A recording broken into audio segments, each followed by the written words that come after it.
नमस्कार। हम सभी ने बीते दिनों में देश का सामर्थ्य और उसका संयम दोनों देखा है।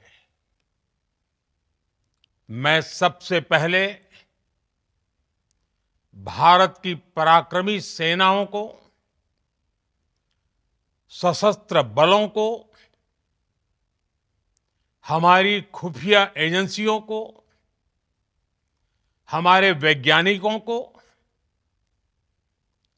हर भारतवासी की तरफ से सैल्यूट करता हूं। हमारे वीर सैनिकों ने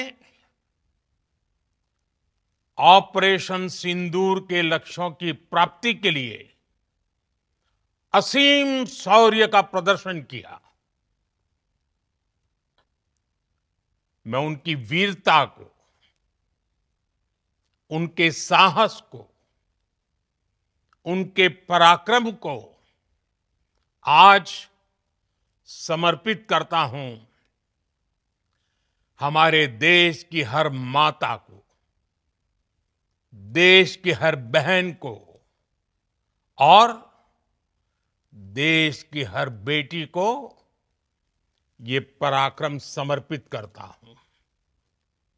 साथियों, 22 अप्रैल को पहलगाम में आतंकवादियों ने जो बर्बरता दिखाई थी, उसने देश और दुनिया को झकझोर दिया था। छुट्टियां मना रहे निर्दोष मासूम नागरिकों को धर्म पूछकर उनके परिवार के सामने, उनके बच्चों के सामने बेरहमी से मार डालना, यह आतंक का बहुत विभत्स चेहरा था, क्रूरता थी। ये देश के सद्भाव को तोड़ने की घिनौनी कोशिश भी थी। मेरे लिए व्यक्तिगत रूप से ये पीड़ा बहुत बड़ी थी। इस आतंकी हमले के बाद सारा राष्ट्र, हर नागरिक, हर समाज, हर वर्ग, हर राजनीतिक दल एक स्वर में आतंक के खिलाफ कड़ी कार्रवाई के लिए उठ खड़ा हुआ। हमने आतंकवादियों को मिट्टी में मिलाने के लिए भारत की सेनाओं को पूरी छूट दे दी और आज हर आतंकी, आतंक का हर संगठन जान चुका है कि हमारी बहनों बेटियों के माथे से सिंदूर हटाने का अंजाम क्या होता है। साथियों, ऑपरेशन सिंदूर ये सिर्फ नाम नहीं है, ये देश के कोटि कोटि लोगों की भावनाओं का प्रतिबिंब है। ऑपरेशन सिंदूर न्याय की अखंड प्रतिज्ञा है।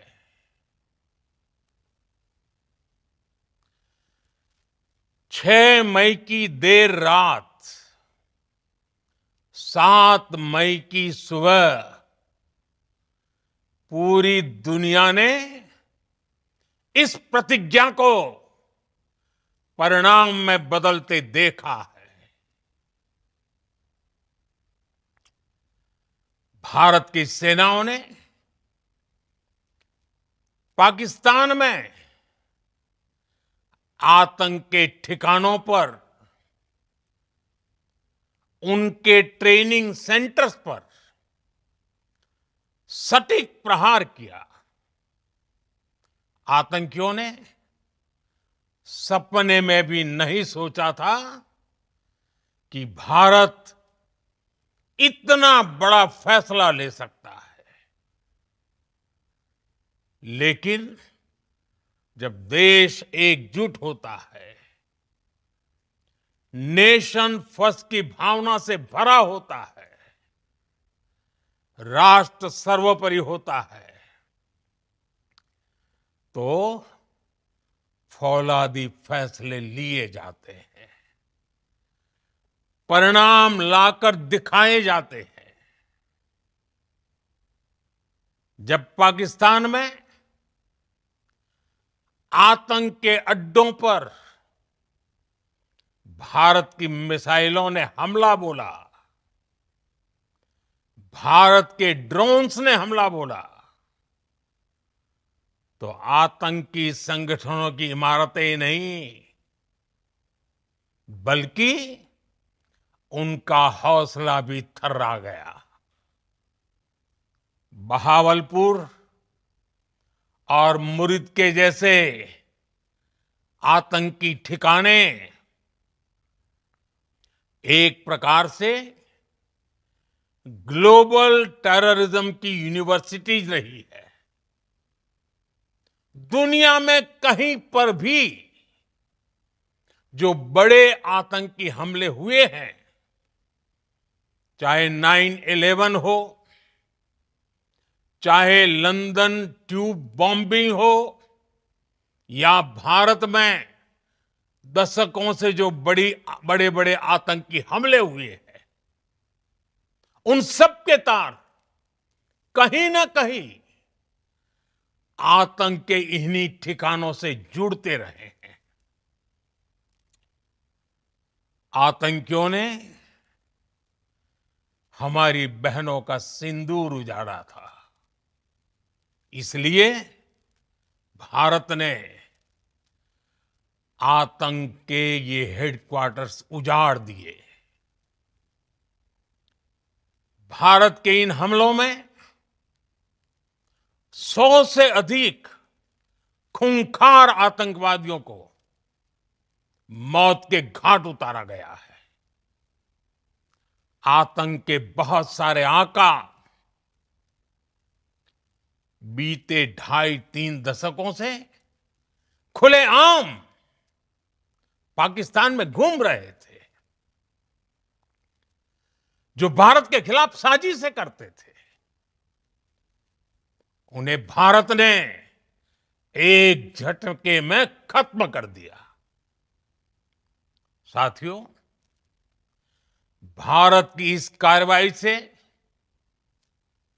पाकिस्तान घोर निराशा में गिर गया था, हताशा में गिर गया था, बौखला गया था।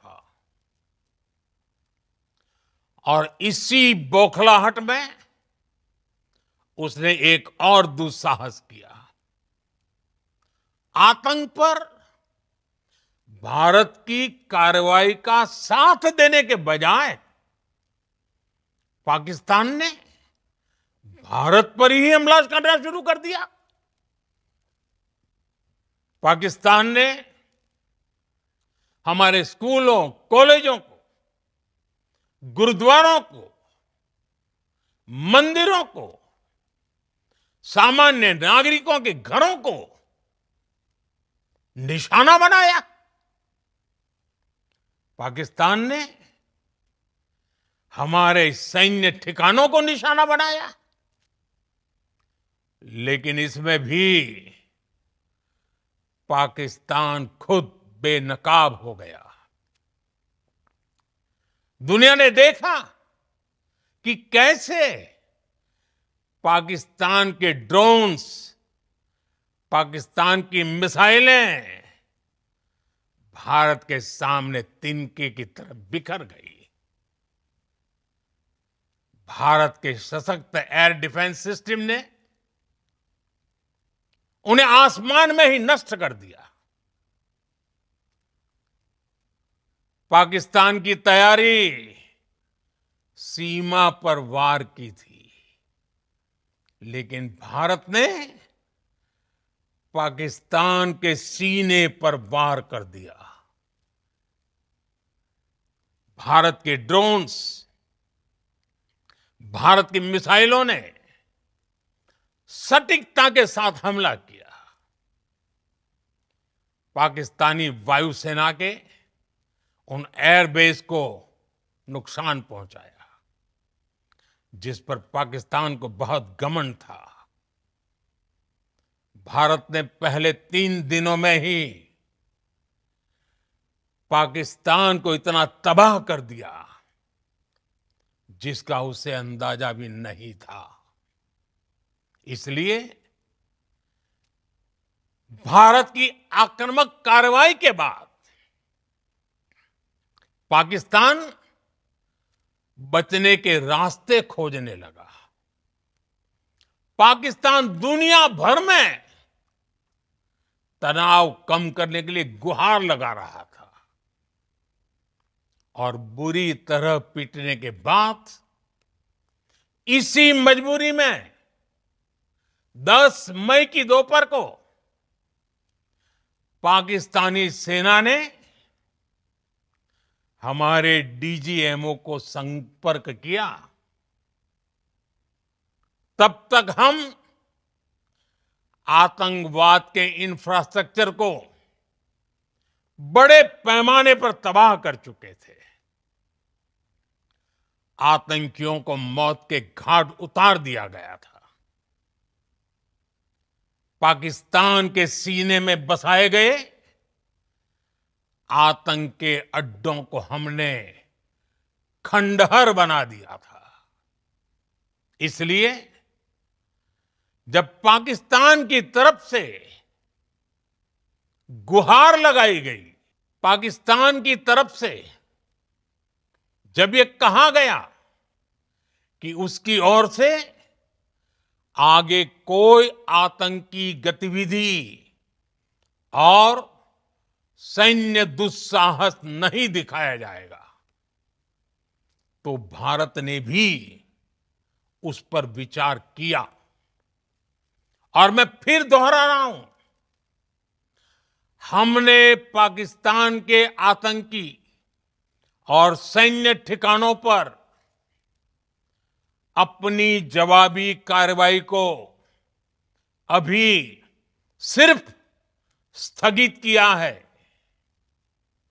आने वाले दिनों में हम पाकिस्तान के हर कदम को इस कसौटी पर मापेंगे कि वो क्या रवैया अपनाता है। साथियों, भारत की तीनों सेनाएं, हमारी एयरफोर्स, हमारी आर्मी और हमारी नेवी, हमारी border security force BSF, Bharat के अर्धसैनिक बल लगातार अलर्ट पर है। सर्जिकल स्ट्राइक और एयर स्ट्राइक के बाद अब ऑपरेशन सिंदूर आतंक के खिलाफ भारत की नीति है। ऑपरेशन सिंदूर ने आतंक के खिलाफ लड़ाई में एक नई लकीर खींच दी है, एक नया पैमाना, न्यू नॉर्मल तय कर दिया है। पहला, भारत पर आतंकी हमला हुआ तो मुंह तोड़ जवाब दिया जाएगा। हम अपने तरीके से, अपनी शर्तों पर जवाब देकर रहेंगे। हर उस जगह जाकर कठोर कार्रवाई करेंगे जहां से आतंक की जड़ें निकलती हैं। दूसरा, कोई भी न्यूक्लियर ब्लैकमेल भारत नहीं सहेगा। न्यूक्लियर ब्लैकमेल की आड़ में पनप रहे आतंकी ठिकानों पर भारत सटीक और निर्णायक प्रहार करेगा। तीसरा,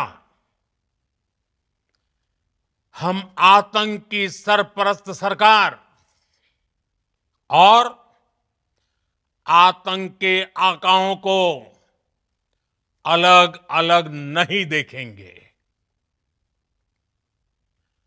ऑपरेशन सिंदूर के दौरान दुनिया ने पाकिस्तान का वो घिनौना सच फिर देखा है, जब मारे गए आतंकियों को विदाई देने पाकिस्तानी सेना के बड़े बड़े अफसर उमड़ पड़े।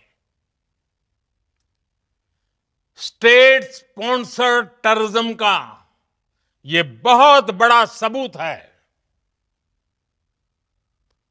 हम भारत और अपने नागरिकों को किसी भी खतरे से बचाने के लिए लगातार निर्णायक कदम उठाते रहेंगे।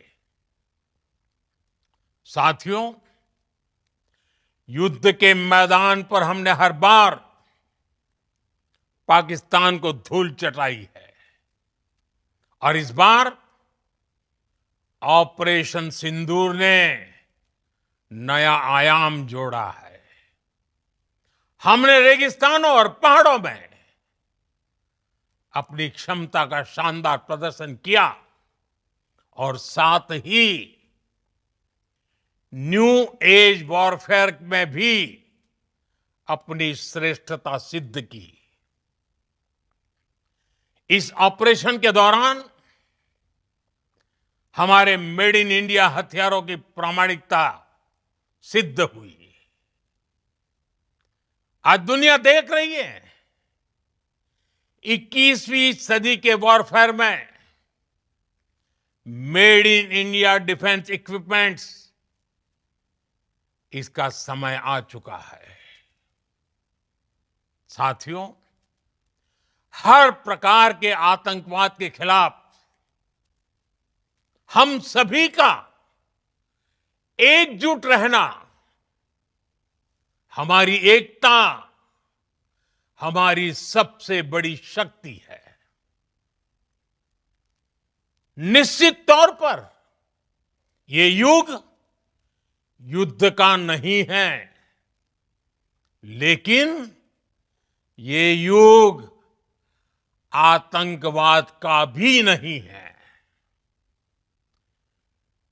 टेररिज्म के खिलाफ जीरो टॉलरेंस, ये एक बेहतर दुनिया की गारंटी है। साथियों, पाकिस्तानी फौज, पाकिस्तान की सरकार जिस तरह आतंकवाद को खाद पानी दे रहे हैं, वो एक दिन पाकिस्तान को ही समाप्त कर देगा। पाकिस्तान को अगर बचना है तो उसे अपने टेरर इंफ्रास्ट्रक्चर का सफाया करना ही होगा। इसके अलावा शांति का कोई रास्ता नहीं है। भारत का मत एकदम स्पष्ट है। टेरर और टॉक एक साथ नहीं हो सकते।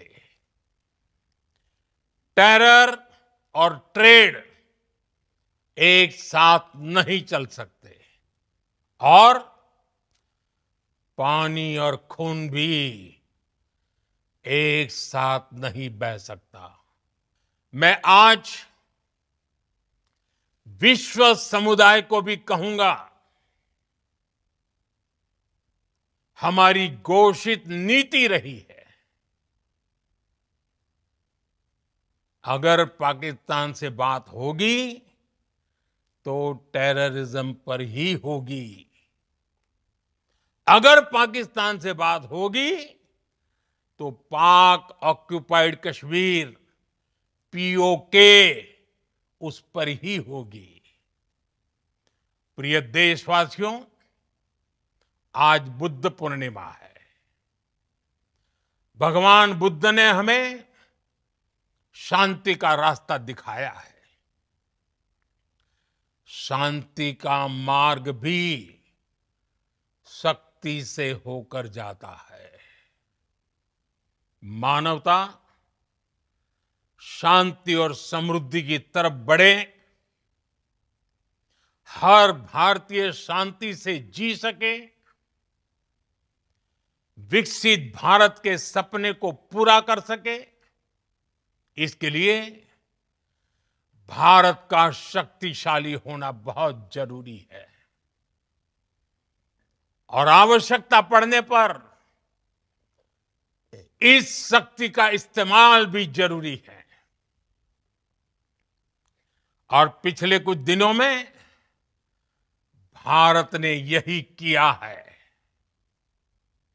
मैं एक बार फिर भारत की सेना और सशस्त्र बलों को सैल्यूट करता हूं।